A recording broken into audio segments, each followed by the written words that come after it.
Alrighty, on this episode of Bouts Talking Bouts, talking to a victorious individual coming off of his third professional victory. We got Brock Stumpf on the show to talk a little bit about all that. How's it going, man? Oh, pretty good. Thanks for having me on the show.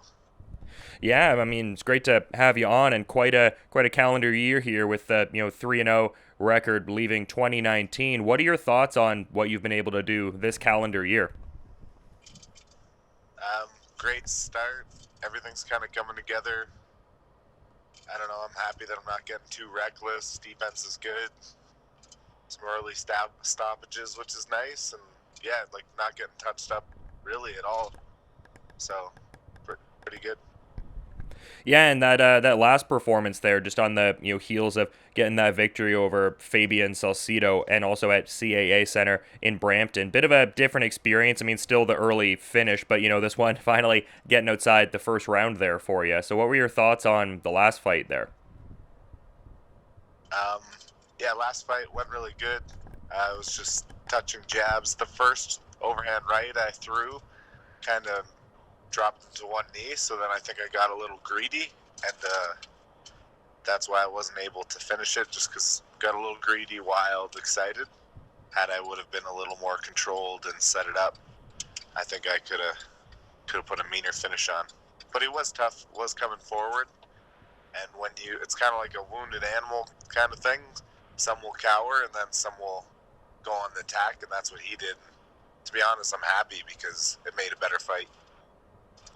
Yeah, for sure, and something to learn going forward. Like you said, it seems like the thing you took away from that was you could have maybe been more measured in the situation, but that could inform a future fight if a similar situation pops up, right? Oh, for sure. For sure. I'm definitely going to learn from that, and then just try to be a little more clever and set more traps. Yeah, I mean that's all you can do, man. But still, an impressive TKO, all things considered. 2 minutes, 24 seconds, and like the prior fight you'd had in September, we were talking about how there was just like a sea of people there for you, great reaction, and it seemed like there was a similar dynamic at the last card. What were your thoughts on like the support you had from the audience members last fight? Yeah, it it was pretty much the same turnout, like exactly, and same with like sales and whatever. But it was amazing in the turnout. Everyone's cheering. Everyone was happy. They're all joking around with me. It's like instead of $50 for a round, they got $25 a round, so they were a little happier, more bang for their buck. The 2 rounds. Yeah, I guess your buddies can't make fun of you for like finishing everything in like the first round now, eh? I remember that being like a thing the last time we talked. Like, oh yeah, nobody can get out of the first round with him. Yeah, yeah, it was nice. Nobody was complaining. Heard a couple people talking about third round, but let's not go there yet. Yeah, it seemed like Alora was, representing pretty strong for that one. How important is it to have the support from, everybody back home and everything? Oh, it's huge. Makes a big difference. It makes it so much more fun, to be honest. Like, if I was just going, fighting, going back, you know what I mean? Like, it's definitely a lot better when everybody shows up and we make a night of it.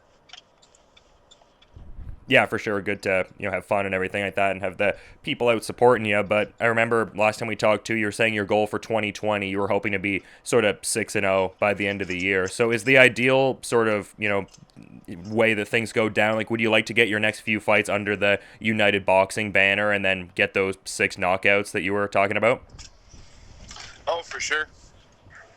Yep. I'll have my next fight will be in February, and yeah, just keep going from there. But like I don't know, I want the knockouts and I want all the stoppages, but I got no problem boxing everybody. You know what I mean?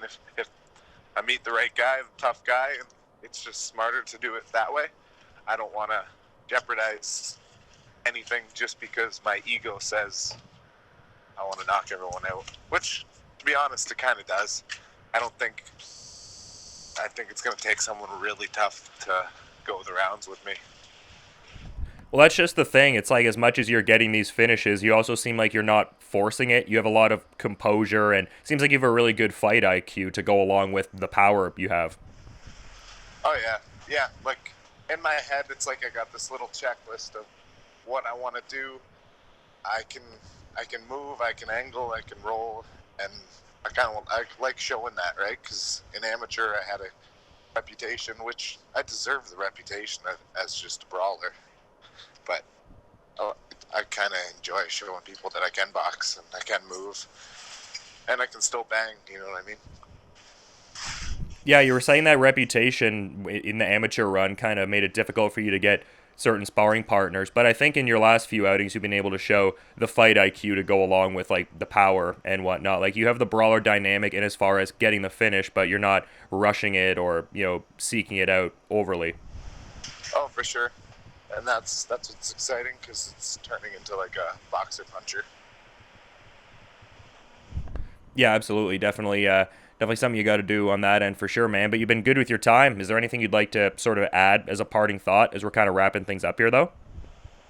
Um, Not really. Just want to thank everyone, obviously, and like it makes a huge deal. Got my coach. We got Bill Yipchuk, the owner of the gym. Like, there's so many people and so many little factors of people helping you. So, just that's about it. I'm looking forward to the future. It's looking good for me. Yeah, it is looking good, and people can check out that next fight in February of the new year. Brock Stumpf taking over the cruiserweight ranks in Canada. Appreciate all the time there, man, and all the insights. Best of luck with, preparations for the next fight, and hope you enjoy the rest of your day, too. All right. Thanks, man. Thanks again for having me on the show.